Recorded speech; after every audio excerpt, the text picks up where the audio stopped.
왜 내 기도는 응답되지 않을까요? 왜 다른 사람들은 기적을 경험하는데 나는 아닐까요? 왜 몇 년을 기도했는데도 아무 변화가 없을까요? 도대체 응답받는 기도는 어떻게 하는 걸까요? 그리고 왜 하나님은 내 기도를 들어주지 않으실까요? 여러분도 그런 경험이 있으실 겁니다. 매일 새벽마다 무릎 꿇고 기도했는데 아무 변화가 없는 그 순간, 눈물로 간절히 기도했는데 하늘이 닫힌 것 같은 그 느낌, 금식하며 40일을 기도했는데도 응답이 없는 그 좌절, 하나님, 제 기도 들으시나요? 외치는 그 절규. 지금 이 순간에도 여러분 중 많은 분들이 그런 답답함 속에 계실 겁니다.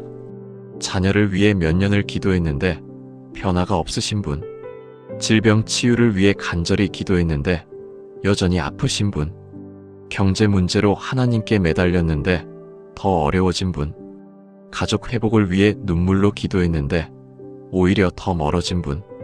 어떤 분들은 이렇게 생각하십니다. 내 믿음이 부족한가 봐. 내가 죄를 지어서 그런가 봐. 하나님이 나는 사랑하지 않으시나 봐. 그런데 오늘 여러분께 확신을 가지고 말씀드립니다. 하나님은 여러분의 기도를 듣고 계십니다. 하나님은 여러분을 사랑하십니다.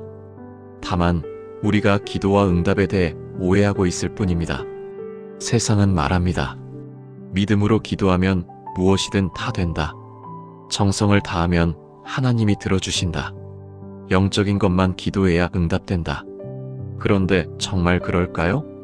정말 믿음만 있으면 모든 기도가 다 응답될까요?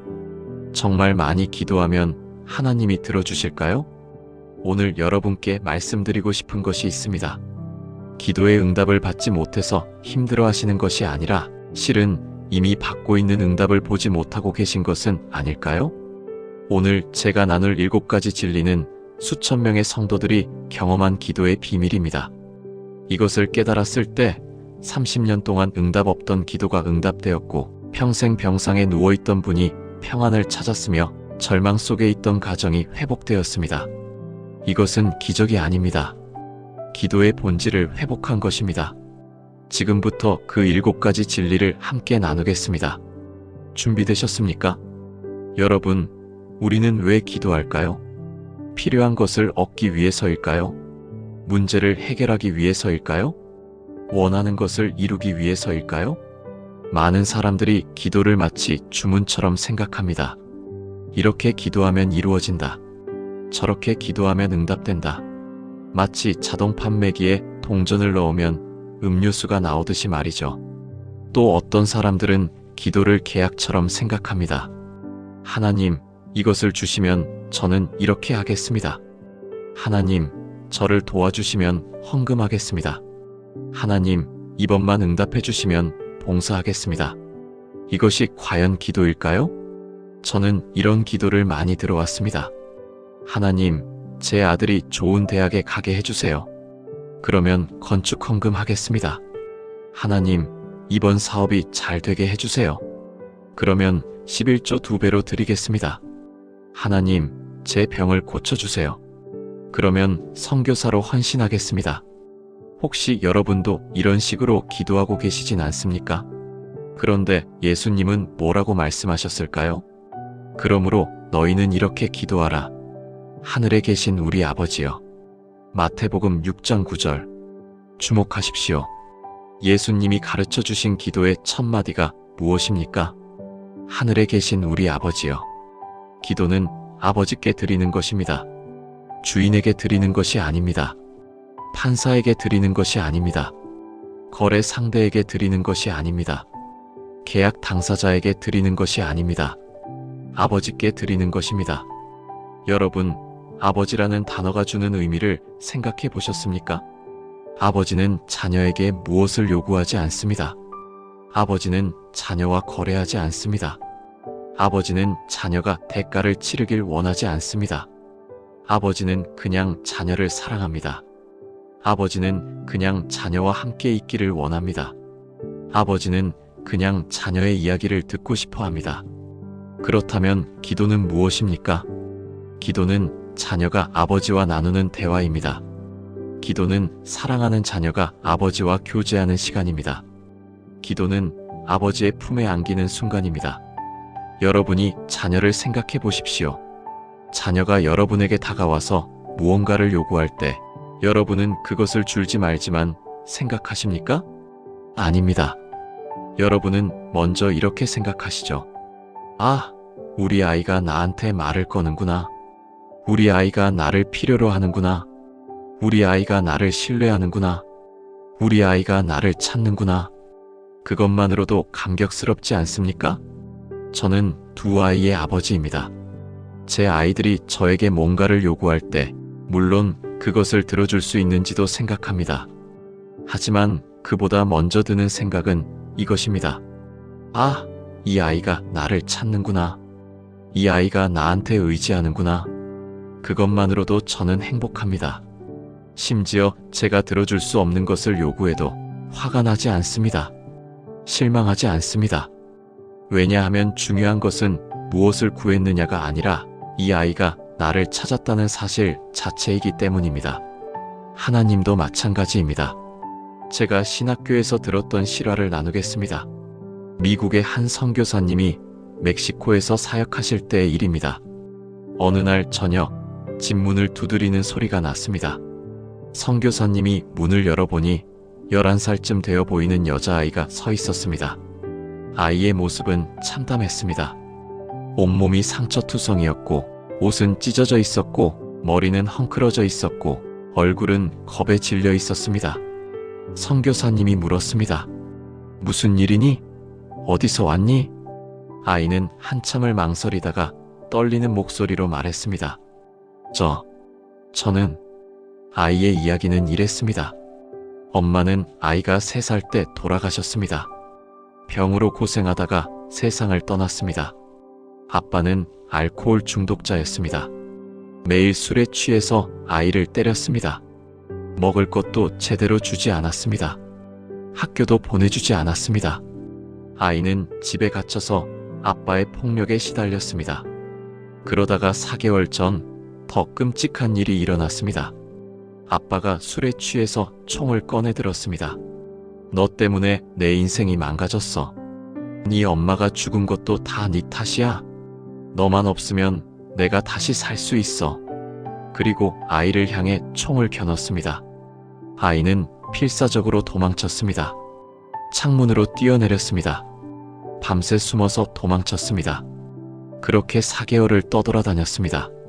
길거리에서 잠을 자고 쓰레기통을 뒤져먹을 것을 찾고 사람들에게 구걸도 했습니다. 어느 날 한 할머니가 말해줬습니다. 저 집에 미국 사람들이 살아. 착한 사람들이야. 한번 찾아가 봐. 그래서 용기를 내서 문을 두드렸습니다. 선교사님 부부는 아이의 이야기를 듣고 눈물을 흘렸습니다. 차마 이 아이를 그냥 보낼 수 없었습니다. 그날 밤 선교사님은 아내와 의논했습니다. 그들에게는 이미 4명의 자녀가 있었습니다. 경제적으로도 여유롭지 않았습니다. 하지만 결론은 명확했습니다. 이 아이를 우리 딸로 받아들이자. 입양 절차를 밟았습니다. 멕시코 정부와 협의하고 서류를 준비하고 법적 절차를 거쳤습니다. 6개월이 걸렸습니다. 드디어 입양이 완료되었습니다. 선교사님이 아이를 앉혀놓고 말했습니다. 얘야, 이제부터 너는 내 딸이야. 내가 네 아버지야. 너는 우리 가족이야. 너가 필요한 게 있으면 뭐든지 말해. 아빠한테 뭐든지 요구해도 돼. 두려워하지 말고 부끄러워하지 말고 너가 원하는 것을 말해. 아이는 고개를 끄덕였습니다. 작은 목소리로 감사합니다라고 말했습니다. 선교사님은 기다렸습니다. 아이가 무언가를 요구하길 기다렸습니다. 아이가 필요한 것을 말하길 기다렸습니다. 그런데 이상한 일이 일어났습니다. 하루가 지났습니다. 일주일이 지났습니다. 한 달이 지났습니다. 석 달이 지났습니다. 6달이 지났습니다. 그런데 이 아이는 단 한 번도 자기가 필요한 것을 말하지 않았습니다. 단 한 번도 무언가를 달라고 하지 않았습니다. 단 한 번도 자기 원함을 표현하지 않았습니다. 왜 그랬을까요? 이 아이는 평생 사랑받아 본 적이 없었습니다. 항상 맞고 굶고 혼나기만 했습니다. 무언가를 요구하면 폭력이 돌아왔습니다. 자기 필요를 말하면 더 심한 학대를 당했습니다. 그래서 이 아이는 배웠습니다. 요구하지 말자. 필요한 것을 말하지 말자. 그냥 조용히 있자. 잘못 말했다가는 또 맞을 수도 있어. 선교사님은 안타까웠습니다. 이 아이가 나를 아직도 두려워하는구나. 이 아이가 아직도 아버지를 신뢰하지 못하는구나. 그러던 어느 날이었습니다. 선교사님이 서재에서 책을 읽고 있는데 아이가 조심스럽게 문을 열고 들어왔습니다. 뭐니? 무슨 일이야? 아이는 한참을 망설였습니다. 문 앞에 서서 발을 동동 구르며 망설였습니다. 들어갈까 말까 고민했습니다. 선교사님이 다시 물었습니다. 들어와. 무슨 일인데? 아빠한테 할 말 있니? 아이가 한 걸음 들어왔습니다. 그리고 고개를 숙이고 두 손을 꼭 쥐고 아주 작은 목소리로, 거의 들리지 않을 정도로 작은 목소리로 말했습니다. 아빠. 응? 아빠. 신발끈이 하나 필요해요. 그 순간 선교사님은 책을 덮었습니다. 아이를 바라봤습니다. 그리고 뒤돌아 앉아서 울었습니다. 왜 울었을까요? 신발끈 하나가 감동이어서가 아닙니다. 신발끈이 대단한 게 아닙니다. 중요한 것은 이것이었습니다. 드디어 이 아이가 나를 아빠라고 불렀다. 드디어 이 아이가 나한테 필요한 것을 말했다. 드디어 이 아이가 나를 신뢰하기 시작했다. 드디어 이 아이가 나를 아버지로 받아들이기 시작했다. 선교사님은 울면서 아이를 안아줬습니다. 그래, 신발끈이 필요하구나. 아빠가 사줄게. 아니, 우리 같이 가서 고르자. 신발끈뿐만 아니라 신발도 새로 사자. 옷도 사고 가방도 사고 내가 필요한 거 다 사자. 그날 선교사님은 아이와 함께 쇼핑을 갔습니다. 신발끈만 산 게 아니었습니다. 신발도 사고 옷도 사고 가방도 사고 장난감도 샀습니다. 아이는 처음으로 웃었습니다. 아이는 처음으로 행복해했습니다. 아이는 처음으로 자기가 사랑받고 있다는 것을 느꼈습니다. 선교사님은 나중에 이렇게 말했습니다. 그날 제가 산 것은 신발끈이 아니었습니다. 제가 얻은 것은 딸의 신뢰였습니다. 제가 기뻐한 것은 물건이 아니라 관계였습니다. 무엇을 구했느냐가 중요한 게 아니었습니다. 구했다는 사실 자체가 중요했습니다. 이 아이가 드디어 나를 아버지로 받아들이고 나한테 자기 필요를 말할 수 있게 된 것. 그것이 가장 큰 기쁨이었습니다. 이것이 기도입니다. 비슷한 이야기가 또 있습니다. 한 권사님이 계셨는데 기도하는 것을 두려워했습니다. 왜일까요? 권사님은 어려서 아버지에게 학대를 당했습니다. 아버지는 술만 마시면 화를 냈습니다. 조금만 잘못해도 심하게 혼났습니다. 그래서 권사님은 아버지 앞에서 항상 조심했습니다. 말을 함부로 하지 않았습니다. 필요한 것도 요구하지 못했습니다. 그 습관이 신앙생활에도 그대로 나타났습니다.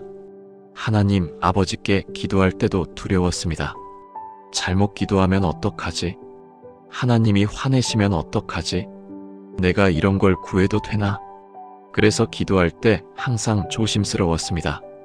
영적인 것만 기도했습니다. 큰 것은 감히 구하지 못했습니다. 하나님, 제가 더 거룩하게 해주세요. 하나님, 교회가 부흥하게 해주세요. 이런 기도만 했습니다. 그런데 정작 자기 필요는 기도하지 못했습니다. 아픈 것도 힘든 것도 걱정되는 것도 말하지 못했습니다. 어느 날 담임 목사님이 물었습니다. 권사님, 요즘 힘든 일 없으세요? 아니요, 목사님. 괜찮습니다. 정말 아무 어려움도 없으세요? 권사님은 대답하지 못했습니다. 사실은 많았습니다. 남편이 실직했습니다. 딸이 시집을 못 가고 있었습니다. 본인도 건강이 안 좋았습니다. 하지만 말하지 못했습니다. 이런 걸 기도해도 되나? 하나님이 이런 사소한 것까지 들어주실까? 목사님이 말했습니다. 권사님, 하나님은 여러분의 아버지십니다. 아버지께는 무엇이든 말씀드려도 됩니다. 작은 것도 사소한 것도 일상의 모든 것을. 그날 권사님은 처음으로 솔직하게 기도했습니다. 하나님, 사실 저 많이 힘듭니다. 남편이 직장을 잃어서 걱정입니다. 딸이 결혼을 못해서 속상합니다. 제 건강도 안 좋아서 두렵습니다.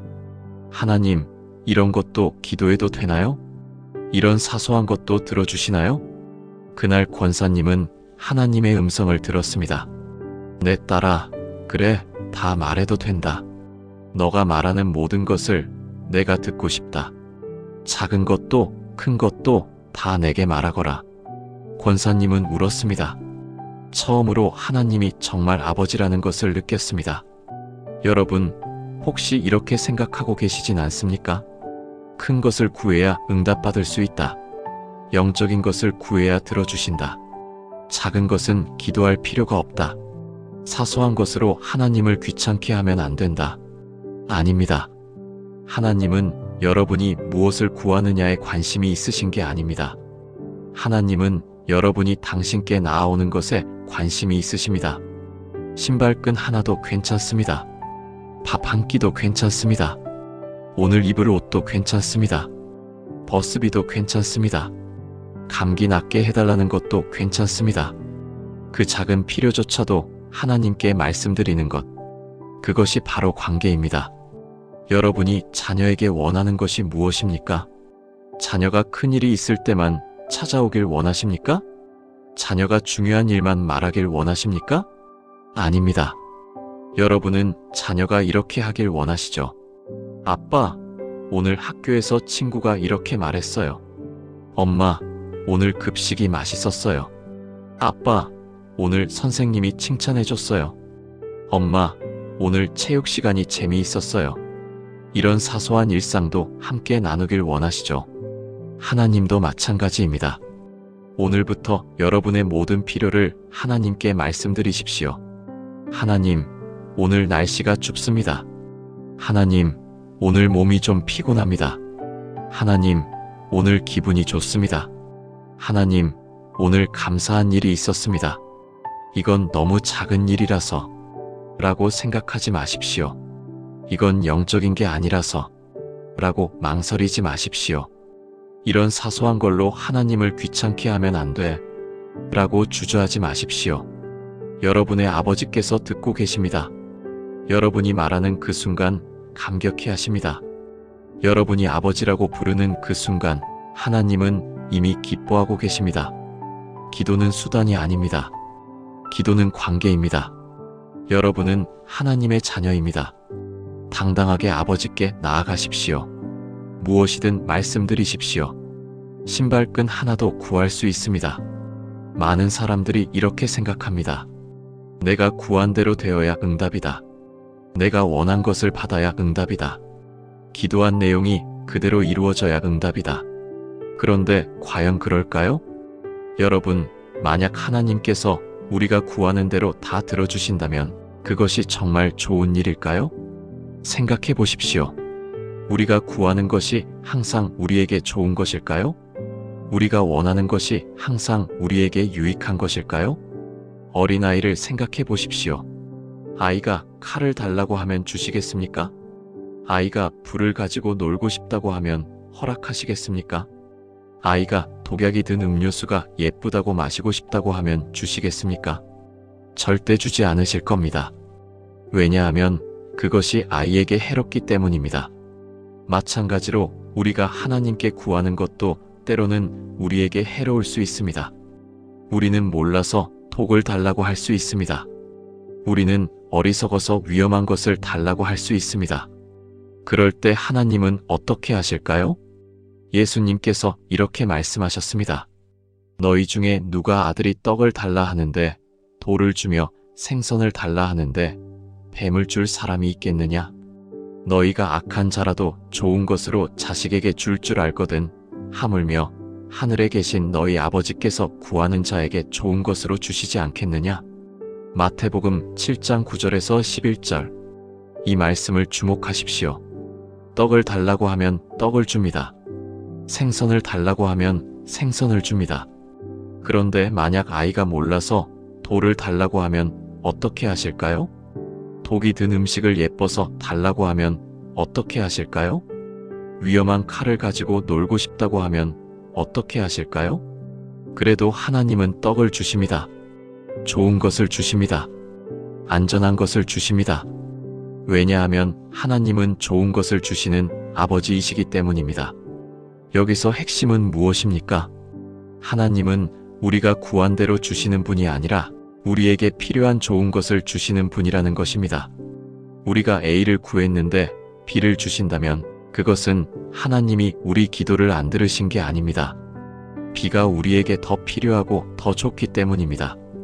우리가 C를 구했는데 아무것도 안 주신다면 그것은 하나님이 우리를 사랑하지 않으셔서가 아닙니다. C가 우리에게 해로울 수 있기 때문입니다. 우리가 D를 구했는데 오래 기다려야 한다면 그것은 하나님이 우리를 잊으신 게 아닙니다. 지금은 때가 아니기 때문입니다. 하나님은 항상 좋은 것을 주시는 분이십니다. 제 개인적인 이야기를 나누겠습니다. 저는 목회를 하면서 두 아이를 키웠습니다. 큰딸에게는 좋은 아버지였습니다. 학교에 다닐 때 나았으니까 시간이 있었습니다. 책도 읽어주고 기도도 해주고 목욕도 시켜주었습니다. 자기 전에 꼭 동화책을 읽어줬습니다. 그런데 둘째 아들이 태어났을 때는 교회 개척 2년차였습니다. 너무 바빴습니다. 새벽부터 밤까지 교회 일로 정신이 없었습니다. 지금까지도 저는 둘째 아들에게 책을 읽어준 기억이 거의 없습니다. 목욕을 시켜준 기억도 없습니다. 자기 전에 기도해준 기억도 희미합니다. 그래서 저는 항상 둘째 아들에게 미안한 마음이 있었습니다. 큰딸한테는 그렇게 해줬는데 둘째한테는 너무 못해줬구나. 이런 미안함과 죄책감이 항상 있었습니다. 그러다 보니 어쩌다 한번 아들과 함께 시간을 보낼 기회가 생기면 저는 아들에게 뭐든지 해주고 싶었습니다. 어느 토요일 오후였습니다. 아들과 함께 마트에 쇼핑을 갔습니다. 아내는 집에서 쉬고 저와 아들 단둘이 나갔습니다. 아들이 마트에 들어가자마자 말했습니다. 아빠, 아이스크림 먹고 싶어요. 저는 너무 좋았습니다. 그래, 오늘은 아빠가 다 사줄게. 그래, 아빠가 다 사줄게. 뭐든지 골라. 원하는 거 다 담아. 아들은 신이 났습니다. 아이스크림 코너로 달려갔습니다. 그리고 마구 담기 시작했습니다. 초콜릿 아이스크림, 딸기 아이스크림, 바닐라 아이스크림, 콘 아이스크림, 바 아이스크림, 컵 아이스크림. 카트에 가득 담았습니다. 아들은 너무 행복해했습니다. 아빠 최고. 아빠 사랑해요. 저도 행복했습니다. 그래, 평소에 못해준 걸 오늘 만회하자. 그렇게 집에 돌아왔습니다. 문을 여는 순간 제 아내의 얼굴이 굳어졌습니다. 이게 뭐예요? 이걸 다 언제 먹어요? 아이가 배탈 나면 어떡하려고 그래요? 도대체 무슨 생각으로 이렇게 사온 거예요? 제 아내는 정말 화가 났습니다. 아들 앞에서는 참았지만 나중에 저와 둘이 있을 때 호되게 야단을 쳤습니다. 당신은 아이한테 좋은 게 뭔지도 모르면서 그냥 아이가 좋아하니까 다 사주면 돼요? 아이 건강은 생각도 안 해요? 이러다가 아이 망치려고 그래요? 저는 할 말이 없었습니다. 그런데 그때 제 아들이 한 말이 있습니다. 아빠는 엄마랑 달라요. 엄마는 하나도 안 사줘요. 근데 아빠는 다 사줘요. 아빠가 진짜 좋아요. 그 말을 듣는 순간 저는 제가 좋은 아버지가 아니라는 것을 깨달았습니다. 제 아들이 저를 좋아하는 이유는 제가 좋은 아버지여서가 아니라 제가 아들이 원하는 것을 다 사줘서였습니다. 하지만 진짜 좋은 부모는 누구입니까? 제 아내입니다. 제 아내는 아들이 정말로 필요한 것이 무엇인지 알고 있었습니다. 아이의 건강을, 아이의 유익을 생각했습니다. 아이가 좋아한다고 해서 다 주는 게 아니라 아이에게 좋은 것을 주려고 했습니다. 만약 제가 계속 아들이 원하는 대로 다 사줬다면 어떻게 되었을까요? 아들은 저를 좋아했겠죠. 하지만 아들의 건강은 망가졌을 겁니다. 아들의 습관도 나빠졌을 겁니다. 아들은 점점 더 많은 것을 요구했을 겁니다. 하나님도 마찬가지입니다. 하나님께서 만약 우리가 구하는 대로 다 주신다면 그것은 좋은 아버지가 아닐 겁니다. 하나님께서 단지 좋은 하나님이라는 말을 듣고 싶으시다면 그냥 우리가 구하는 대로 다 주시면 됩니다. 그게 얼마나 위험한 것이든 그게 얼마나 해로운 것이든 상관없이 그냥 달라는 대로 다 주시면 우리는 하나님을 좋아할 겁니다. 하지만 실제로 좋은 아버지일 수는 없을 겁니다. 좋은 아버지라면 떡을 달라고 하면 떡을 줍니다. 하지만 몰라서 돌을 달라고 하면 그래도 떡을 줍니다. 좋은 아버지라면 생선을 달라고 하면 생선을 줍니다. 하지만 위험해서 뱀을 달라고 하면 그래도 생선을 줍니다. 한 분의 실제 간증을 나누겠습니다. 이분은 8개월 때 소아마비로 장애인이 되었습니다. 평생을 다리를 절며 살았습니다. 어려서부터 많이 힘들었습니다. 친구들이 놀릴 때도 있었고 운동을 못해서 속상할 때도 많았고 계단 오르기가 힘들어서 불편할 때도 많았습니다. 그런데 이분이 고등학교 2학년 때 교회를 나가게 되었습니다. 그리고 하나님을 만났습니다. 감격스러웠습니다. 하나님이 나를 사랑하신다. 예수님이 나를 위해 십자가에 달리셨다. 그리고 헌신했습니다. 하나님, 제가 목사가 되겠습니다. 헌신하고 나서 기도를 시작했습니다. 그런데 기도 제목이 있었습니다. 하나님, 제 다리를 고쳐주세요. 왜 이런 기도를 했을까요? 내가 좋은 목사가 되려면 건강해야지. 이 장애를 가지고는 사역하기 불편해. 하나님을 위해 헌신하는데 하나님께서 고쳐주시지 않을까? 매일 기도했습니다. 하루도 빠짐없이 기도했습니다. 새벽에도 기도했습니다. 밤에도 기도했습니다. 하나님, 제 다리를 고쳐주세요. 제가 목사가 되어서 주님을 섬기겠습니다. 이 장애만 고쳐주시면 열심히 일하겠습니다. 1년이 지났습니다. 2년이 지났습니다. 3년이 지났습니다. 4년이 지났습니다. 그런데 아무 변화가 없었습니다. 다리는 여전히 불편했습니다. 장애는 여전했습니다. 이분은 점점 힘들어졌습니다. 왜 하나님은 내 기도를 들어주지 않으실까? 내가 뭔가 잘못했나? 내 믿음이 부족한가? 하나님이 나를 사랑하지 않으시나? 대학교 2학년 때 미국으로 유학을 갔습니다. 어느 날 교회 앞을 지나가다가 신유 집회라는 팻말을 보았습니다. 혹시 오늘 고쳐지지 않을까? 집회에 참석했습니다. 30명 정도의 할머니들과 5명의 미국 목사님들이 계셨습니다. 목사님들이 한 명씩 나와서 기도해 주었습니다. 이분의 차례가 되었습니다. 한 목사님이 머리에 손을 얹고 3분에서 5분 동안 아주 간절하게 기도해 주었습니다. 땀을 흘리며 정성을 다해 기도해 주었습니다. 너무 감동이었습니다. 이렇게 진심으로 기도해 주시다니. 그런데 설교가 시작되었습니다. 목사님이 말했습니다. 믿음으로 기도하면 무슨 병이든지 다 낫습니다. 그 순간 이분은 분노가 치밀었습니다. 4년을 기도했는데도 안 나은 것은 내 믿음이 부족해서라는 말인가? 그렇다면 하나님께서 기대하시는 믿음이란 도대체 뭔가? 도대체 얼마나 믿어야 고쳐지는 건가? 예배가 끝나고 목사님을 찾아갔습니다. 목사님, 정말로 믿음으로 기도하면 무슨 병이든지 다 낫습니까? 그렇습니다. 정말 그렇습니까? 그렇습니다. 이분은 반박하고 싶었습니다. 바울은요? 바울의 육체의 가시는 어떻게 된 겁니까? 그런데 목사님이 먼저 말했습니다. 바울에게 육체의 가시가 있었지요? 그렇습니다. 그가 이 육체의 가시를 거두어 달라고 하나님께 기도했는데 하나님께서 그 병을 고쳐주셨을까요? 고쳐주지 않았습니다. 목사님이 말했습니다. 고쳐주셨습니다. 아니, 목사님. 성경에는 고쳐지지 않았다고 목사님이 설명했습니다. 바울이 너무 괴로워서 육체의 가시를 거두어 달라고 3번 기도했습니다. 그리고 그 기도 끝에 하나님께서 응답하셨습니다. 너가 받은 계시가 너무 크기 때문에 너로 하여금 교만하지 않도록 하기 위해서 너 몸에 육체의 가시를 두었다. 내 은혜가 너게 족하다.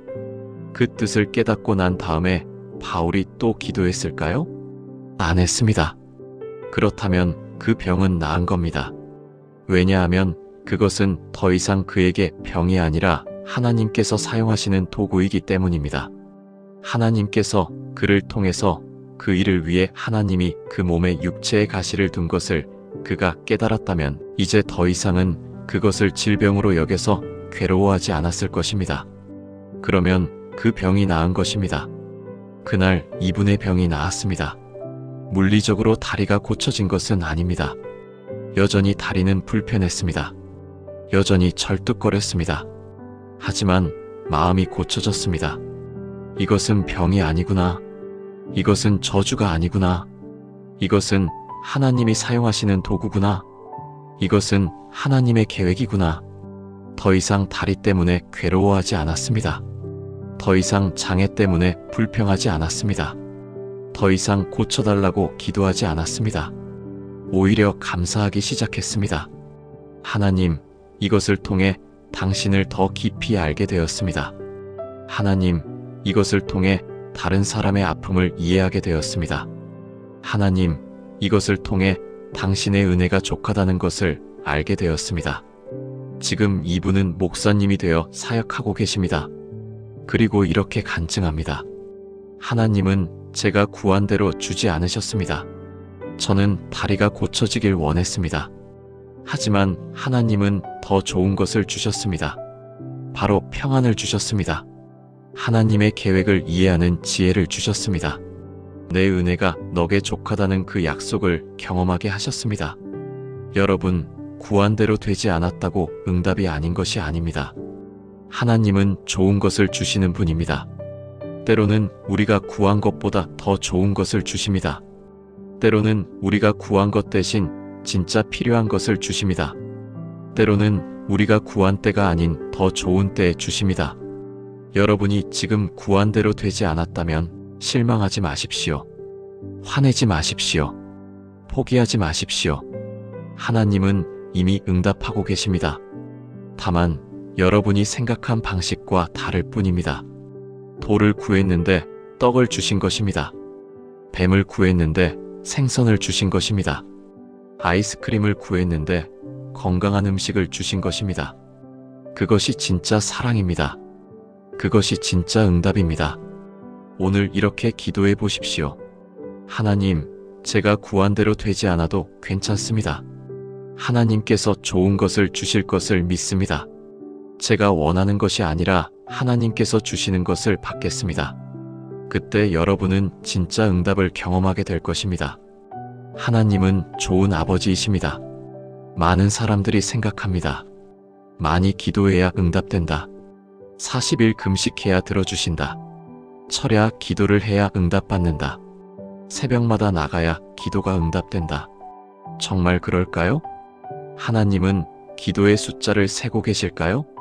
하나님은 기도의 시간을 측정하고 계실까요? 누가복음 18장에 이런 비유가 있습니다. 어떤 고을에 하나님을 두려워하지 않고 사람을 무시하는 한 재판관이 있는데 그 고을에 한 과부가 있어 자주 와서 이르되 내 원수에 대한 나의 원한을 풀어주소서 하되 그가 얼마 동안 듣지 아니하다가 후에 속으로 생각하되 내가 하나님을 두려워하지 않고 사람을 무시하나 이 과부가 나를 괴롭게 하니 내가 그 원한을 풀어주리라. 그렇지 않으면 늘 와서 나를 괴롭게 하리라 하였느니라. 누가복음 18장 2절에서 5절. 많은 사람들이 이렇게 해석합니다. 계속 기도하면 하나님이 귀찮아서라도 들어주신다. 끈질기게 기도하면 결국 응답받는다. 포기하지 않고 계속 청하면 하나님이 들어주신다. 정말 그럴까요? 하나님이 우리 때문에 귀찮으실까요? 하나님이 우리가 성가셔서 들어주실까요? 절대 아닙니다. 예수님은 이 비유에서 불의한 재판관과 하나님을 비교하고 계신 게 아닙니다. 대조하고 계신 것입니다. 불의한 재판관은 귀찮아서 들어주지만 하나님은 단 한 번의 기도도 귀찮아하지 않으십니다. 불의한 재판관은 여러 번 청해야 들어주지만 하나님은 첫 번째 기도부터 듣고 계십니다. 불의한 재판관은 신음소리를 무시하지만 하나님은 신음소리조차 들으시는 분입니다. 불의한 재판관은 과부를 귀찮아하지만 하나님은 우리를 기다리시는 분입니다. 예수님께서 이 비유를 말씀하신 후에 이렇게 말씀하셨습니다. 하물며 하나님께서 그 밤낮 부르짖는 택하신 자들의 원한을 풀어주지 아니하시겠느냐? 그들에게 오래 참으시겠느냐? 내가 너희에게 이르노니 속히 그 원한을 풀어주시리라. 누가복음 18장 7절에서 8절. 주목하십시오. 오래 참으시겠느냐는 하나님이 우리를 참으신다는 게 아닙니다. 하나님이 우리의 고통을 오래 방치하시겠느냐는 뜻입니다. 속히 풀어주시리라. 하나님은 속히 응답하시는 분이십니다. 그렇다면 왜 우리는 오래 기다려야 할까요?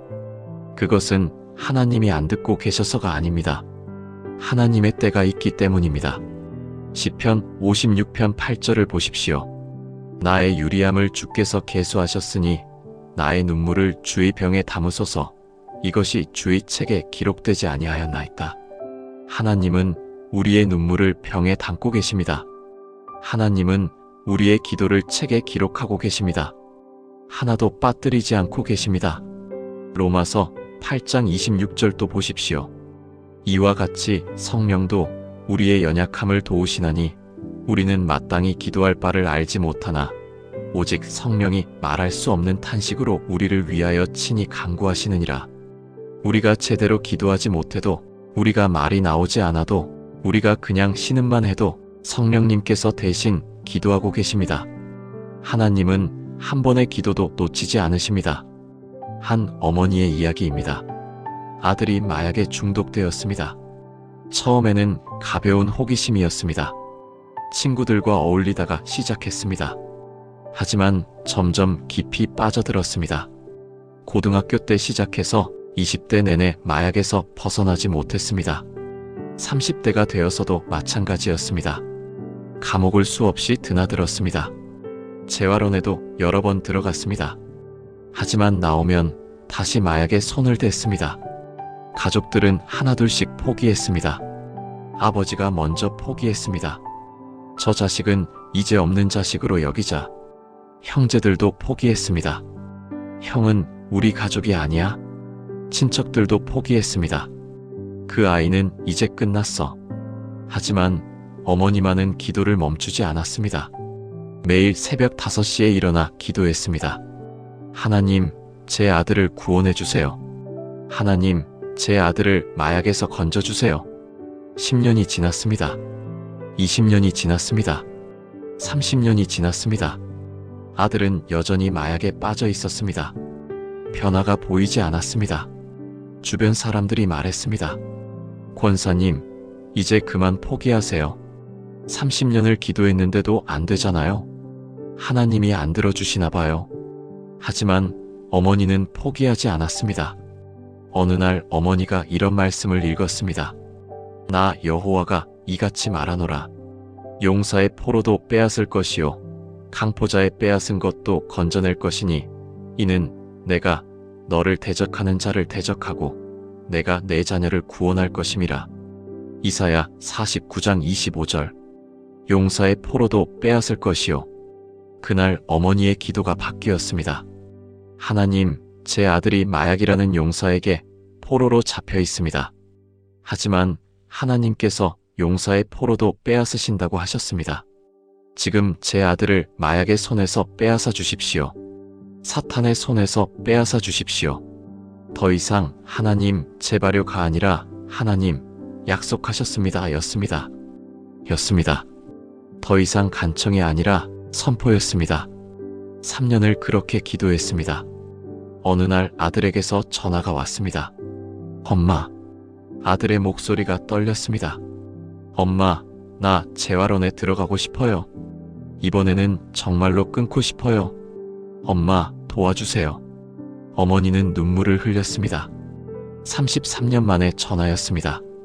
아들이 재활원에 들어갔습니다. 1년 동안 재활 치료를 받았습니다. 힘든 과정이었습니다. 여러 번 포기하고 싶었습니다.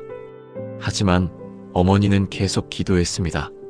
매일 재활원을 찾아가 아들을 격려했습니다. 1년 후 아들이 완전히 회복되어 나왔습니다. 지금은 교회에서 중독자 재활 사역을 하고 있습니다. 그런데 여기서 중요한 것이 있습니다. 하나님은 33년 후에 들으신 게 아닙니다. 하나님은 첫 번째 기도부터 듣고 계셨습니다. 다만 하나님의 때가 있었을 뿐입니다. 어머니는 이렇게 간증합니다. 저는 33년을 기도했습니다. 하지만 하나님은 첫 번째 기도부터 듣고 계셨습니다. 제가 포기하지 않은 것이 아니라 하나님께서 포기하지 않으신 것입니다. 반대의 간증도 있습니다. 한 집사님이 계셨는데 평생 기도를 많이 하지 않았습니다.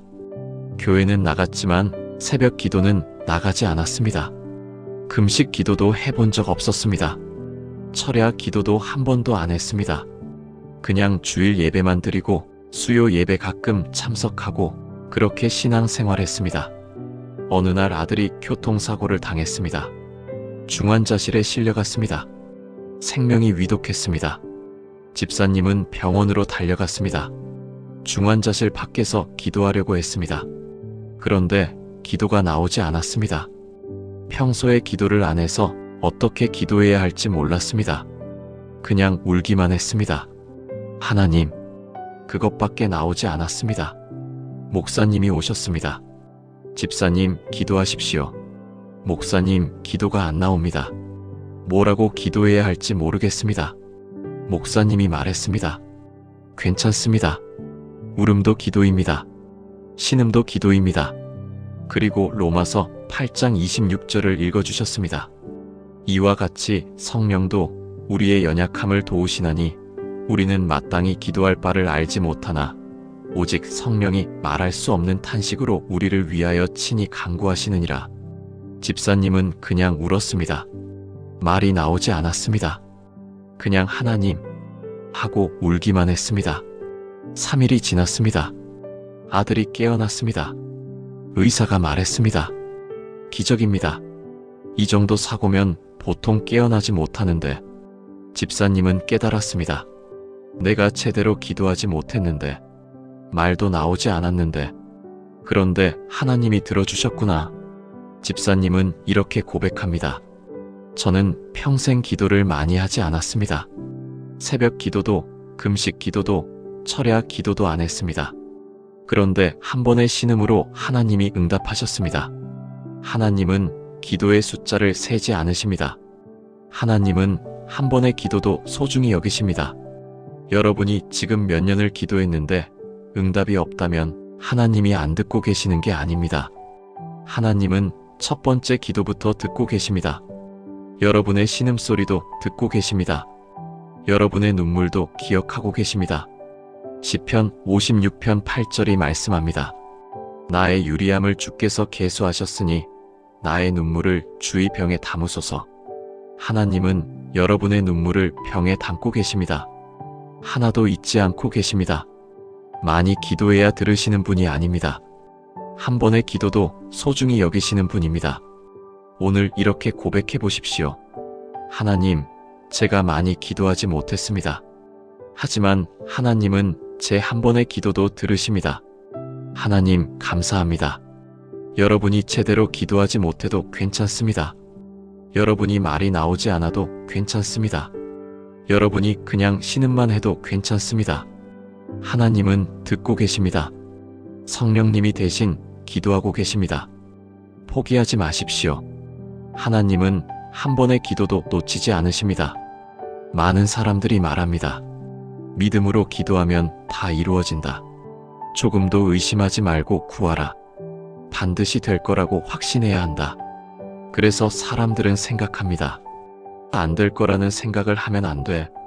될 거라고만 생각해야 돼. 의심하는 순간 기도가 무너져. 긍정적으로만 생각해야 해. 이것이 진짜 믿음일까요? 저는 많은 기도 모임에서 이런 말을 들었습니다. 의심하지 마세요. 반드시 이루어질 것을 믿으세요.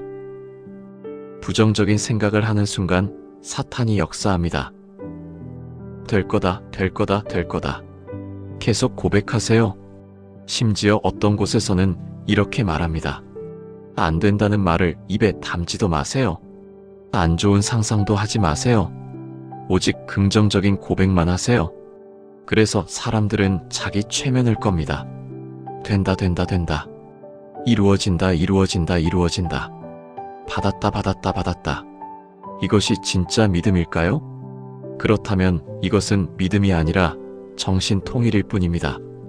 야고보서 1장 6절을 보십시오. 오직 믿음으로 구하고 조금도 의심하지 말라. 의심하는 자는 마치 바람에 밀려 요동하는 바다 물결 같으니 이런 사람은 무엇이든지 주께 얻기를 생각하지 말라. 많은 사람들이 이 말씀을 이렇게 해석합니다. 반드시 이루어질 거라고 확신해야 한다. 조금이라도 의심하면 응답받지 못한다. 안 될 거라는 생각을 조금이라도 하면 안 된다. 그런데 정말 그럴까요? 만약 이것이 맞다면 우리 중에 누가 제대로 기도할 수 있겠습니까? 기도하다가 의심이 들지 않는 사람이 있습니까? 정말 될까? 하는 생각이 한 번도 안 드는 사람이 있습니까? 혹시 안 되면 어떡하지? 하는 걱정이 전혀 없는 사람이 있습니까? 그렇다면 우리는 모두 실패한 기도를 하고 있는 것입니까? 아닙니다. 야고보서 1장의 문맥을 보십시오. 내 형제들아, 너희가 여러 가지 시험을 만날 때 온전히 기쁘게 여기라. 이는 너희 믿음의 시련이 인내를 만들어내는 줄 너희가 알미라. 인내를 온전히 이루라. 이는 너희로 온전하고 구비하여 조금도 부족함이 없게 하려 함이라. 너희 중에 누구든지 지혜가 부족하거든 모든 사람에게 후히 주시고 꾸짖지 아니하시는 하나님께 구하라. 그리하면 주시리라. 야고보서 1장 2절에서 5절. 시험과 환난 가운데 있을 때 무엇을 구하라고 하십니까? 병 낫기를 구하라고 합니까? 문제 해결을 구하라고 합니까? 아닙니다. 지혜를 구하라고 하십니다. 그 고난 속에서 하나님의 뜻이 무엇인지, 그 환난 가운데 하나님이 원하시는 것이 무엇인지 그것을 깨달을 수 있는 지혜를 구하라는 것입니다. 그리고 그 지혜를 구할 때 의심하지 말라고 하십니다. 무엇을 의심하지 말아야 할까요? 지혜를 받을 수 있을까? 이를 의심하지 말라는 게 아닙니다. 하나님의 선하심을 의심하지 말라는 것입니다. 16절을 보십시오. 내 사랑하는 형제들아, 속지 말라. 온갖 좋은 은사와 온전한 선물이 다 위로부터 빛들의 아버지께로부터 내려오나니 그는 변함도 없으시고 회전하는 그림자도 없으시니라. 하나님은 선하신 분이십니다. 하나님은 좋은 것을 주시는 분이십니다. 하나님은 변하지 않으시는 분이십니다. 바로 이것을 의심하지 말라는 것입니다. 내가 원하는 대로 이루어질 거라는 것을 의심하지 말라는 게 아니라 하나님이 선하신 분이라는 것을 의심하지 말라는 것입니다. 한 집사님의 이야기입니다. 대학생 딸이 있었습니다. 똑똑하고 예쁘고 착한 딸이었습니다. 교회에서도 열심히 봉사했습니다. 찬양팀에서 활동했습니다. 어느 날 딸이 교통사고를 당했습니다. 횡단보도를 건너다가 신호를 무시한 차에 치였습니다. 중환자실에 실려갔습니다. 의사가 말했습니다. 상태가 매우 위중합니다. 기적이 일어나지 않으면? 집사님은 밤새 기도했습니다. 하나님, 제 딸을 살려주세요. 하나님, 제 딸이 깨어나게 해주세요. 하나님, 이 아이는 주님을 위해 살았습니다. 하나님, 제발 살려주세요. 교회 성도들도 함께 기도했습니다. 목사님도 병원에 와서 기도했습니다. 온 교회가 금식하며 기도했습니다. 하나님께서 반드시 살려주실 것입니다. 믿음으로 기도하면 살아날 것입니다. 의심하지 말고 믿으십시오. 일주일을 그렇게 기도했습니다. 그런데 딸이 세상을 떠났습니다. 집사님은 무너졌습니다. 하나님, 왜입니까? 왜 제 기도를 들어주지 않으셨습니까? 저는 믿음으로 기도했습니다. 교회가 함께 기도했습니다. 의심하지 않으려고 노력했습니다. 그런데 왜 제 딸을 데려가셨습니까? 집사님은 화가 났습니다. 하나님께 화가 났습니다. 교회에도 화가 났습니다. 믿음으로 기도하면 다 이루어진다고 했잖아요. 의심하지 말라고 했잖아요. 그런데 왜 안 됐어요? 집사님은 교회를 떠났습니다. 기도를 멈췄습니다. 성경도 펼치지 않았습니다. 3년이 지났습니다. 어느 날 집사님은 딸의 방을 정리하다가 딸의 일기장을 발견했습니다. 사고 나기 한 달 전에 쓴 일기였습니다. 하나님, 요즘 너무 힘들어요. 학업 스트레스도 심하고 진로 문제로 고민도 많고 친구 관계도 어렵고 모든 게 버겁습니다. 하지만 하나님이 함께 계시니 견딜 수 있어요. 하나님의 계획이 무엇인지는 모르지만 하나님이 선하신 분이라는 것은 알아요. 제가 원하는 대로 되지 않을 수도 있어요. 제가 이해하지 못할 수도 있어요. 하지만 하나님은 선하신 분이에요. 하나님, 당신의 뜻대로 이루어지길 원해요. 제 뜻이 아니라 당신의 뜻이 이루어지길 원합니다. 집사님은 그 일기를 읽으며 울었습니다. 딸은 이미 알고 있었습니다. 하나님의 선하심을. 딸은 이미 기도하고 있었습니다. 제 뜻이 아니라 하나님의 뜻이 이루어지게 하소서. 딸은 준비되어 있었습니다. 하나님을 만날 준비가. 집사님은 깨달았습니다. 내가 원하는 대로 되는 것이 하나님의 선하심이 아니구나. 하나님의 계획이 이루어지는 것이 선하심이구나. 딸이 사는 것만이 좋은 것이 아니구나. 하나님께서 부르시는 것도 좋은 것일 수 있구나. 내가 이해하지 못해도 하나님은 선하신 분이시구나. 집사님은 기도를 다시 시작했습니다. 하나님, 제가 원했던 것은 딸이 살아나는 것이었습니다. 하지만 하나님의 계획은 달랐습니다. 저는 아직도 아픕니다. 저는 아직도 딸이 그립습니다. 저는 아직도 이해하기 어렵습니다. 하지만 하나님이 선하신 분이라는 것을 믿습니다. 제가 이해하지 못해도 제 마음이 아파도 하나님은 선하신 분이십니다. 그날부터 집사님의 기도가 달라졌습니다. 더 이상 이렇게 해주세요가 아니라 하나님의 뜻이 이루어지게 하소서였습니다. 더 이상 제가 원하는 대로가 아니라 하나님이 기뻐하시는 대로였습니다. 집사님은 지금 유가족 모임을 이끌고 있습니다. 자녀를 잃은 부모들을 위로하고 있습니다. 하나님은 선하신 분입니다. 우리가 이해하지 못해도, 우리 마음이 아파도 하나님은 선하십니다. 한 장로님의 간증도 있습니다. 평생 사업을 성공적으로 해왔습니다. 하나님이 축복하신다고 생각했습니다. 내가 믿음으로 살아서 잘 되는 거야. 그런데 IMF가 터졌습니다. 회사가 부도났습니다. 하룻밤 사이에 모든 것을 잃었습니다. 장로님은 기도했습니다. 하나님, 다시 일으켜주세요. 하나님, 사업을 회복시켜주세요. 제가 믿음으로 기도하겠습니다. 1년을 기도했습니다. 2년을 기도했습니다. 그런데 상황은 더 악화되었습니다. 빚은 더 늘어났습니다. 가족들도 떠났습니다. 장로님은 하나님께 화가 났습니다. 하나님, 제가 뭘 잘못했습니까? 평생 교회 위에 헌신했습니다. 11조도 잘 드렸습니다. 봉사도 열심히 했습니다. 그런데 왜 이렇게 하십니까?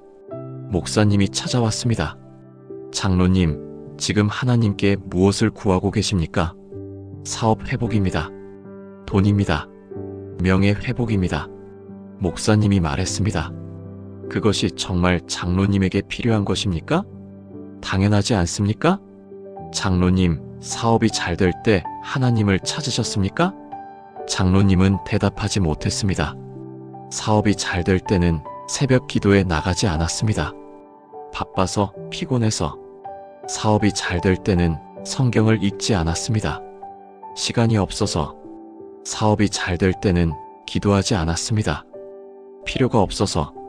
목사님이 말했습니다. 장로님, 하나님께서 장로님에게 정말 필요한 것을 주고 계십니다. 뭡니까? 하나님 자신을요? 그날 장로님은 깨달았습니다. 내가 구한 것은 돈이었구나. 내가 원한 것은 성공이었구나. 그런데 하나님이 주시려는 것은 당신 자신이시구나. 사업이 잘 될 때는 하나님이 필요 없었구나. 돈이 많을 때는 기도하지 않았구나.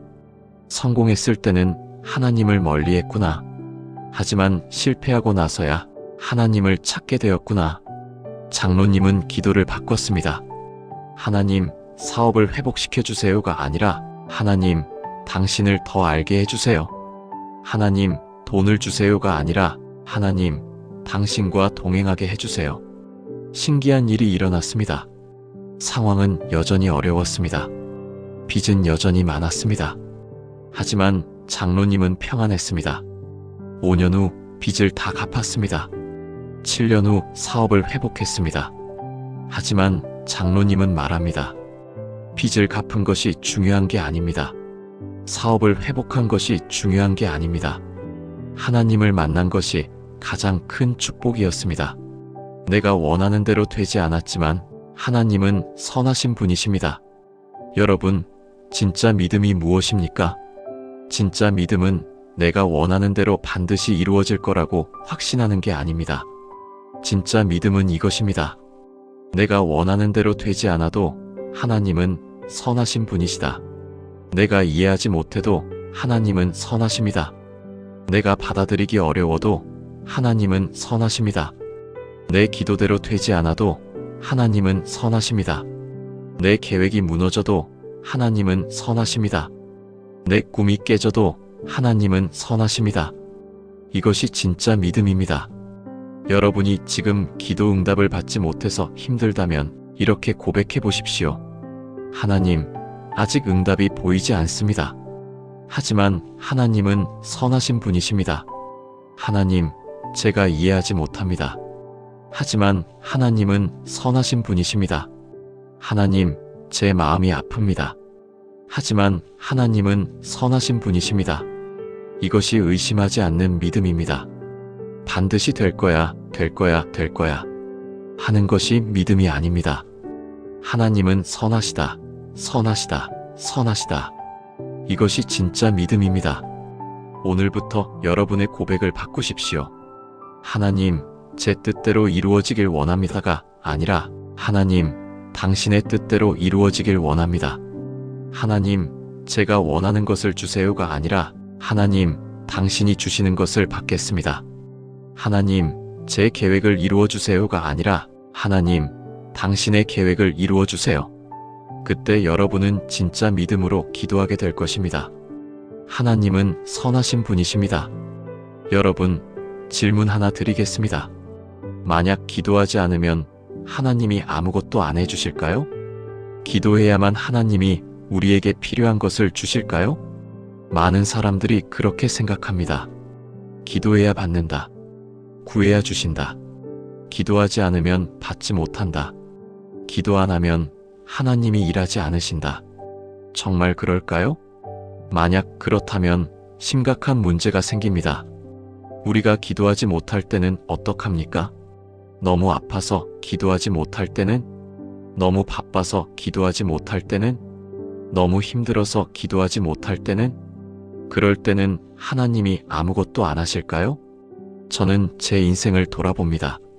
지금 제가 누리고 있는 좋은 것들이 다 기도의 응답일까요? 아닙니다. 제가 교만했을 때도 하나님은 저를 지키셨습니다. 제가 기도하지 않았을 때도 하나님은 일하셨습니다. 제가 하나님을 잊었을 때도 하나님은 저를 기억하셨습니다. 때로는 교만해서 기도하지 않았습니다. 나는 괜찮아. 내가 할 수 있어. 때로는 몰라서 기도하지 않았습니다. 이게 문제인 줄 몰랐어.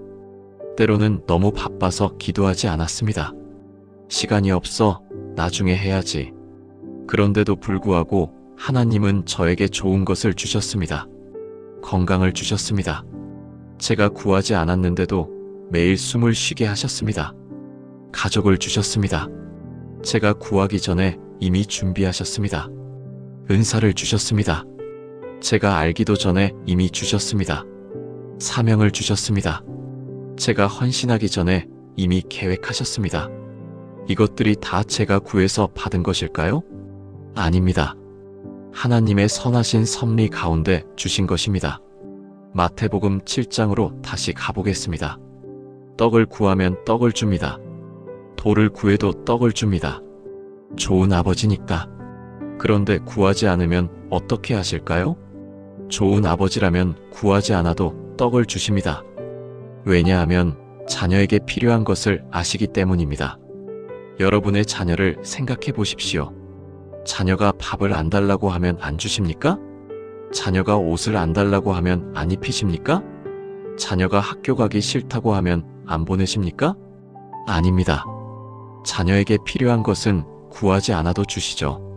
특히 어린 아기를 생각해 보십시오. 아기는 기도할 줄 모릅니다. 아기는 구할 줄 모릅니다. 아기는 말도 못합니다. 그러면 부모가 아기를 돌보지 않습니까? 절대 아닙니다. 아기가 구하지 않아도, 아기가 울지 않아도, 아기가 말하지 않아도 부모는 알고 있습니다. 지금 기저귀를 갈아줘야겠구나. 지금 젖을 먹여야겠구나. 지금 재워야겠구나. 구하지 않아도 주는 것이 부모입니다. 하나님도 마찬가지입니다. 한 권사님의 이야기입니다. 남편이 갑자기 쓰러졌습니다. 뇌출혈이었습니다. 중환자실로 실려갔습니다. 생명이 위독했습니다. 권사님은 너무 놀라서 아무 말도 나오지 않았습니다. 기도를 하려고 해도 말이 나오지 않았습니다. 머릿속이 하얘졌습니다. 무슨 기도를 해야 할지 몰랐습니다. 어떻게 기도해야 할지 몰랐습니다.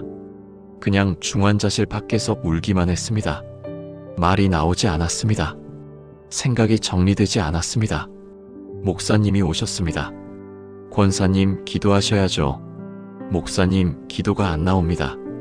뭐라고 기도해야 할지 모르겠습니다. 말이 나오지 않습니다. 기도 안 하면 안 되는데. 권사님은 더 불안해졌습니다. 목사님이 말했습니다. 권사님, 괜찮습니다. 울음도 기도입니다. 신음도 기도입니다. 하나님은 아십니다. 그리고 로마서 8장 26절에서 27절을 읽어주셨습니다.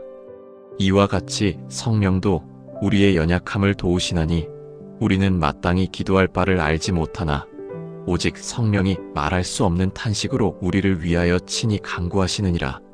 마음을 살피시는 이가 성령의 생각을 아시나니 이는 성령이 하나님의 뜻대로 성도를 위하여 간구하심이니라.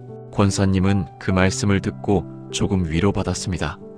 기도하지 못해도 괜찮구나. 하나님이 아시는구나. 성령님이 대신 기도하시는구나. 권사님은 그냥 울었습니다. 말이 나오지 않았습니다. 그냥 하나님 하고 신음하기만 했습니다. 3일이 지났습니다. 5일이 지났습니다. 일주일이 지났습니다. 권사님은 여전히 제대로 기도하지 못했습니다. 그냥 울고 신음하고 하나님 하고 부르기만 했습니다. 그런데 일주일 후 남편이 깨어났습니다. 의사가 말했습니다. 기적입니다. 이 정도 출혈이면 보통 깨어나지 못하는데 뇌 손상도 거의 없습니다. 누가 많이 기도했나 봅니다. 권사님은 울었습니다. 저는 제대로 기도하지 못했는데, 말도 나오지 않았는데, 기도문도 못 외웠는데, 그런데 하나님이 들어주셨구나. 2주 후 남편이 퇴원했습니다. 완전히 회복되었습니다. 권사님은 고백했습니다. 제가 기도하지 못했는데도 하나님은 일하셨습니다. 제가 말하지 못했는데도 하나님은 들으셨습니다. 하나님은 제가 구하기 전에 이미 아셨습니다. 제가 기도하지 못했을 때도 하나님은 지켜주셨습니다. 한 집사님의 간증입니다. 젊었을 때는 열심히 기도했습니다. 새벽 기도도 빠지지 않고 나갔습니다. 철야 기도도 자주 했습니다. 그런데 사업이 바빠지면서 기도를 멀리 했습니다. 새벽 기도도 나가지 않았습니다. 가정 예배도 드리지 않았습니다. 개인 기도도 하지 않았습니다. 나중에 해야지. 좀 여유 생기면, 이 일만 끝나면. 그렇게 10년을 살았습니다. 10년 동안 거의 기도하지 않았습니다. 어느 날 집사님은 건강검진을 받았습니다. 암이 발견되었습니다. 초기였지만 수술이 필요했습니다. 집사님은 그때 깨달았습니다. 10년 동안 나는 기도하지 않았구나. 10년 동안 하나님을 멀리했구나. 10년 동안 교만하게 살았구나. 회개했습니다. 하나님, 죄송합니다. 10년을 기도 없이 살았습니다. 10년을 당신을 잊고 살았습니다. 제가 잘못했습니다. 그런데 신기한 것은 10년 동안 기도하지 않았는데도 하나님은 그를 지켜주셨다는 것입니다. 생각해보니 10년 동안 사업이 잘 되었습니다. 제가 기도한 게 아니라 하나님이 축복하신 것. 가정이 평안했습니다. 제가 기도한 게 아니라 하나님이 지키신 것. 자녀들이 잘 자랐습니다. 제가 기도한 게 아니라 하나님이 인도하신 것. 사고가 나지 않았습니다. 제가 기도한 게 아니라 하나님이 보호하신 것. 집사님은 고백했습니다. 제가 기도하지 않았는데도 하나님은 저를 지키셨습니다. 제가 하나님을 잊었는데도 하나님은 저를 기억하셨습니다. 제가 구하지 않았는데도 하나님은 주셨습니다. 이것이 은혜입니다. 이것이 사랑입니다. 암 수술을 받았습니다. 완치되었습니다. 지금 집사님은 매일 새벽 기도를 나갑니다. 그런데 기도의 이유가 달라졌습니다. 예전에는 기도해야 받는다. 기도해야 지켜주신다. 기도해야 축복받는다. 지금은 기도하지 않아도 주시는 하나님께 감사하기 위해, 구하지 않아도 지켜주시는 하나님을 경험하기 위해, 기억하지 않아도 기억하시는 하나님을 찬양하기 위해. 여러분, 이것을 이해하십니까? 하나님은 우리가 기도해야만 일하시는 분이 아닙니다. 하나님은 우리가 구해야만 주시는 분이 아닙니다. 하나님은 선하신 아버지이십니다. 자녀에게 필요한 것을 아시는 분이십니다. 구하지 않아도 주십니다. 기도하지 않아도 일하십니다. 잊어버려도 기억하십니다. 마태복음 6장 8절을 보십시오. 그러므로 그들을 본받지 말라. 구하기 전에 너희에게 있어야 할 것을 하나님 너희 아버지께서 아시느니라. 하나님은 우리가 구하기 전에 이미 아십니다. 그렇다면 왜 기도할까요? 기도는 필요를 얻기 위한 수단이 아닙니다. 기도는 하나님을 경험하기 위한 통로입니다. 여러분이 제대로 기도하지 못해도 괜찮습니다. 여러분이 말이 나오지 않아도 괜찮습니다. 여러분이 바빠서 기도하지 못해도 괜찮습니다. 여러분이 기도를 잊어버려도 괜찮습니다. 하나님은 아십니다. 하나님은 일하고 계십니다. 하나님은 이미 준비하고 계십니다. 그러니 기도할 때 부담 갖지 마십시오. 기도하지 못했다고 죄책감 갖지 마십시오. 기도 안 하면 안 되라고 조바심 내지 마십시오. 하나님은 이미 여러분을 위해 일하고 계십니다. 오늘 이렇게 고백해 보십시오. 하나님, 제가 기도하지 못할 때도 하나님은 저를 지켜주셨습니다. 하나님, 제가 구하지 않았을 때도 하나님은 주셨습니다. 하나님, 감사합니다. 이것이 은혜입니다. 많은 사람들이 말합니다. 구하지 않아도 주시는데 왜 기도합니까? 기도하지 않아도 일하시는데 왜 기도합니까? 필요한 것을 이미 아시는데 왜 구합니까? 이것은 정말 중요한 질문입니다. 많은 사람들이 기도를 이렇게 생각합니다. 필요한 것을 얻는 수단, 문제를 해결하는 방법, 원하는 것을 이루는 도구, 복을 받는 통로. 하지만 기도는 그것이 아닙니다. 빌립보서 4장 6절에서 7절을 보십시오. 아무것도 염려하지 말고 다만 모든 일에 기도와 간구로 너희 구할 것을 감사함으로 하나님께 아뢰라. 그리하면 모든 지각에 뛰어난 하나님의 평강이 그리스도 예수 안에서 너희 마음과 생각을 지키시리라. 기도하면 무엇을 주신다고 했습니까? 구한 것을 주신다고 했습니까? 아닙니다. 평강을 주신다고 했습니다. 기도의 결과는 구한 것을 얻는 것이 아니라 하나님의 평강을 경험하는 것입니다. 문제가 해결되는 것이 아니라 문제 가운데서 평안을 얻는 것입니다. 필요가 채워지는 것이 아니라 필요 속에서 하나님을 만나는 것입니다. 이것이 기도의 진짜 목적입니다. 여러분, 생각해 보십시오. 만약 기도의 목적이 필요를 채우는 것이라면 필요가 채워진 후에는 기도할 이유가 없을 겁니다. 만약 기도의 목적이 문제를 해결하는 것이라면 문제가 해결된 후에는 기도하지 않을 겁니다. 만약 기도의 목적이 복을 받는 것이라면 복을 받은 후에는 기도를 멈출 겁니다. 하지만 우리는 압니다. 그것이 아니라는 것을. 기도는 필요가 있을 때만 하는 게 아닙니다. 기도는 문제가 있을 때만 하는 게 아닙니다. 기도는 받기 위해서만 하는 게 아닙니다.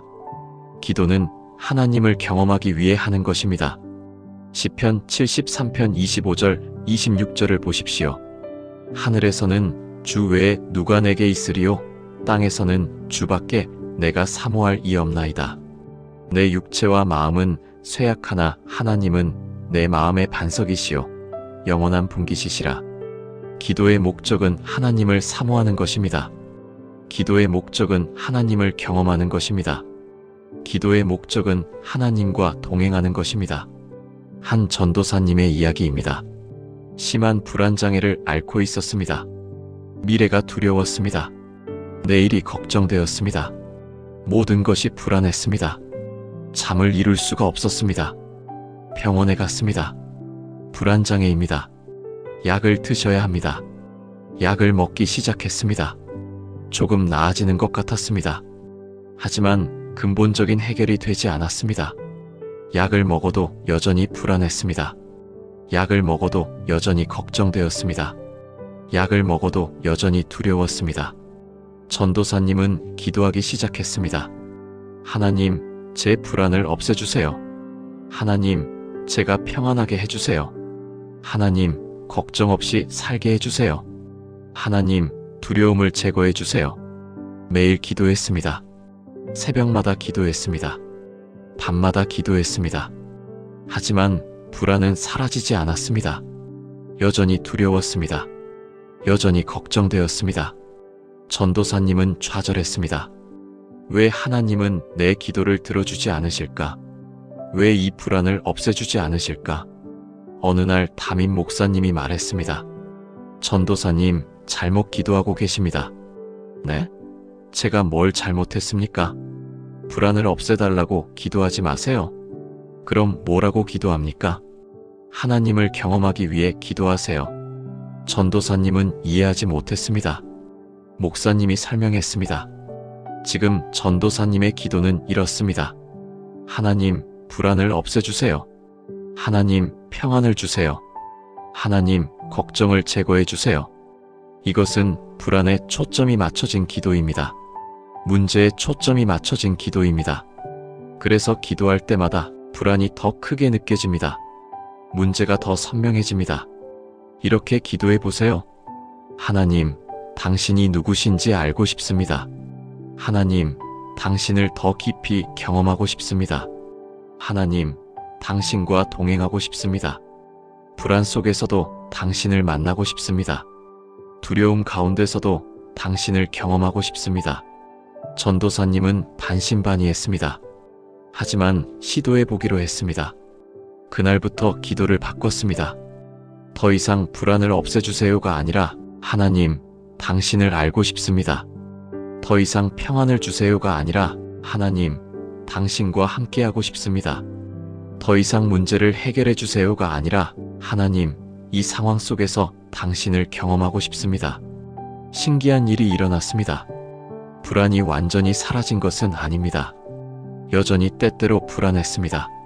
하지만 불안 한가운데서 평안을 경험했습니다. 두려움 한가운데서 하나님을 만났습니다. 문제가 해결된 것은 아닙니다. 하지만 문제 속에서 하나님과 동행했습니다. 상황이 바뀐 것은 아닙니다. 하지만 상황 속에서 하나님을 경험했습니다. 3개월이 지났습니다. 6개월이 지났습니다. 어느 날 전도사님은 깨달았습니다. 불안이 줄어들고 있다. 약을 줄였습니다. 그래도 괜찮았습니다. 1년 후 약을 완전히 끊을 수 있었습니다. 불안이 완전히 사라져서가 아닙니다. 불안보다 더 큰 하나님을 경험했기 때문입니다. 전도사님은 지금 이렇게 말합니다. 기도는 문제를 해결하는 도구가 아니었습니다. 기도는 하나님을 경험하는 통로였습니다. 제가 구한 것은 평안이었습니다. 하지만 하나님이 주신 것은 당신 자신이었습니다. 평안은 오고 갑니다. 하지만 하나님은 항상 함께 계십니다. 한 장로님의 간증입니다. 성공한 사업가였습니다. 큰 회사를 운영했습니다. 직원도 많았습니다. 돈도 많았습니다. 명예도 있었습니다. 교회도 열심히 다녔습니다. 헌금도 많이 했습니다. 직분도 있었습니다. 그런데 기도는 거의 하지 않았습니다. 바빴으니까요. 필요 없었으니까요. 어느 날 IMF가 터졌습니다. 회사가 부도났습니다. 10억 원의 빚이 남았습니다. 모든 것을 잃었습니다. 집도, 차도, 명예도. 장로님은 절망했습니다. 자살까지 생각했습니다. 교회 목사님이 찾아왔습니다. 장로님, 기도하십시오. 목사님, 지금 무슨 기도를 하란 말입니까? 돈을 달라고 기도하란 말입니까? 빚을 갚아달라고 기도하란 말입니까? 사업을 회복시켜달라고 기도하란 말입니까? 그런 것도 중요하지만 더 중요한 것이 있습니다. 뭡니까? 하나님과 동행하는 것입니다. 장로님은 이해하지 못했습니다. 목사님이 말했습니다. 장로님, 사업이 잘 될 때 기도하셨습니까? 돈이 많을 때 하나님을 찾으셨습니까? 장로님은 대답하지 못했습니다. 지금 하나님께서 장로님을 부르고 계십니다. 문제를 해결하기 위해서가 아니라 하나님을 만나기 위해 기도하십시오. 장로님은 매일 새벽 기도를 시작했습니다. 처음에는 이렇게 기도했습니다. 하나님, 빚을 갚게 해주세요. 하나님, 사업을 회복시켜 주세요. 하나님, 다시 일으켜 주세요. 하지만 점점 기도가 바뀌었습니다. 하나님, 이 고난 속에서 당신을 알고 싶습니다. 하나님, 이 어려움 속에서 당신의 뜻이 무엇입니까? 하나님, 저를 통해 무엇을 하시려고 하십니까? 하나님, 당신을 경험하고 싶습니다. 하나님, 당신과 동행하고 싶습니다. 1년이 지났습니다. 2년이 지났습니다. 3년이 지났습니다. 빚은 아직 다 갚지 못했습니다. 사업은 아직 회복되지 않았습니다. 하지만 장로님은 평안했습니다. 하지만 장로님은 감사했습니다. 하지만 장로님은 기뻤습니다. 왜일까요? 장로님은 기도를 통해 하나님을 경험했기 때문입니다. 사업이 잘 될 때는 하나님이 필요 없었습니다. 돈이 많을 때는 기도하지 않았습니다. 성공했을 때는 하나님을 멀리했습니다. 하지만 실패하고 나서야 하나님을 만났습니다. 기도를 통해 하나님을 경험했습니다. 기도하면서 깨달았습니다. 제가 구한 것은 돈이었지만 하나님이 주신 것은 당신 자신이었다는 것을. 제가 원한 것은 성공이었지만 하나님이 주신 것은 평안이었다는 것을. 제가 바란 것은 회복이었지만 하나님이 주신 것은 관계였다는 것을. 5년 후 빚을 다 갚았습니다. 7년 후 사업을 회복했습니다. 하지만 장로님은 말합니다. 빚을 갚은 것이 중요한 게 아닙니다. 사업을 회복한 것이 중요한 게 아닙니다. 기도를 통해 하나님을 경험한 것, 그것이 가장 큰 축복이었습니다. 지금도 사업이 잘 됩니다. 하지만 예전과 다릅니다. 예전에는 사업이 목적이었습니다. 지금은 하나님과 동행하는 것이 목적입니다. 예전에는 성공을 위해 살았습니다. 지금은 하나님을 경험하기 위해 삽니다. 여러분, 기도의 목적이 무엇입니까? 문제를 해결하는 것입니까? 필요를 채우는 것입니까? 원하는 것을 얻는 것입니까? 아닙니다. 기도의 목적은 하나님을 경험하는 것입니다. 여러분이 구한 것을 받지 못해도 하나님을 경험했다면 그것이 응답입니다. 여러분의 문제가 해결되지 않아도 하나님과 동행한다면 그것이 응답입니다. 여러분의 필요가 채워지지 않아도 하나님의 평강을 얻었다면 그것이 응답입니다. 오늘부터 기도의 초점을 바꾸십시오. 하나님, 이것을 주세요에서 하나님, 당신을 알고 싶습니다로.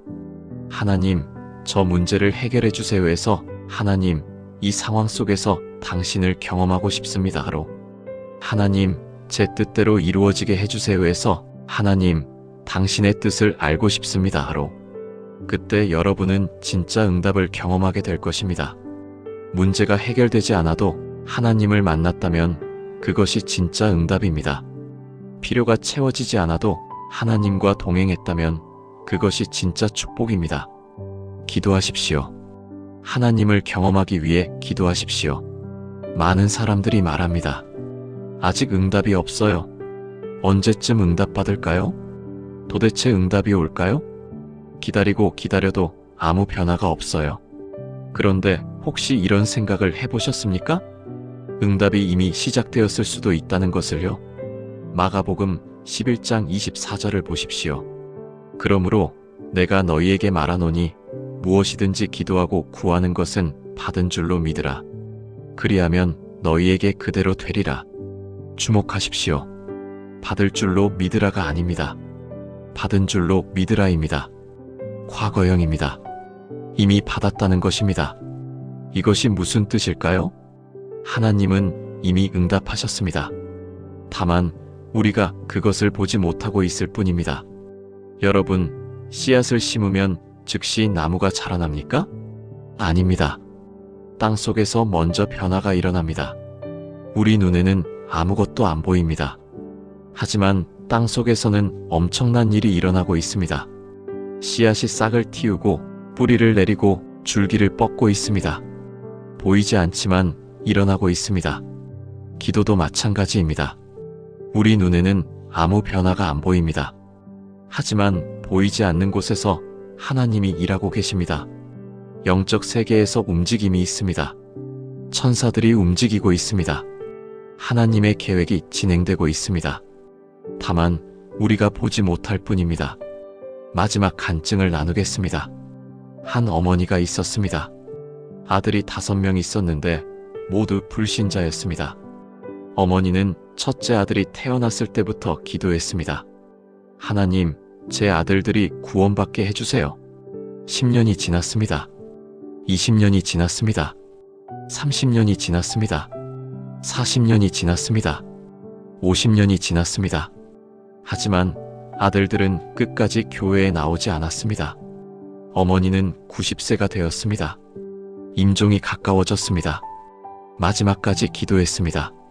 하나님, 제 기도를 들어주지 않으시나요?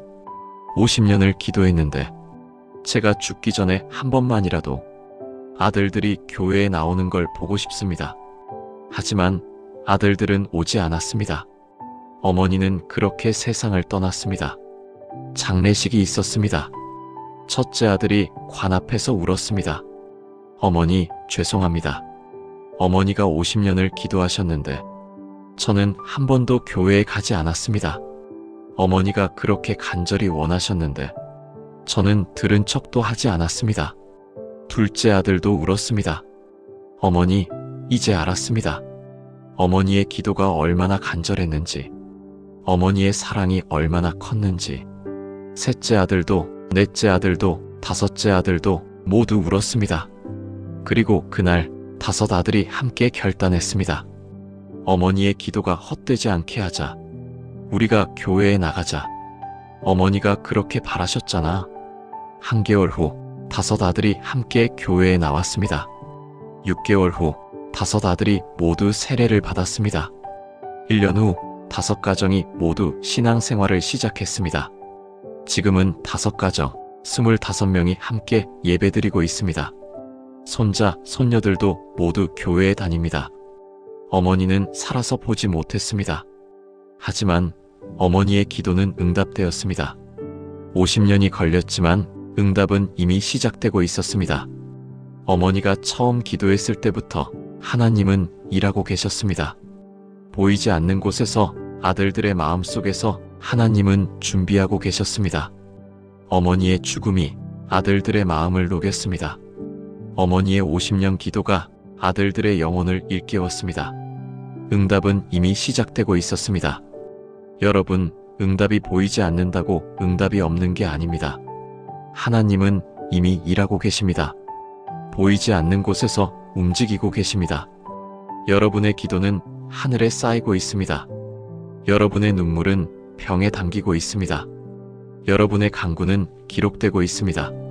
그리고 때가 되면 하나님께서 그것을 쏟아 부으실 것입니다.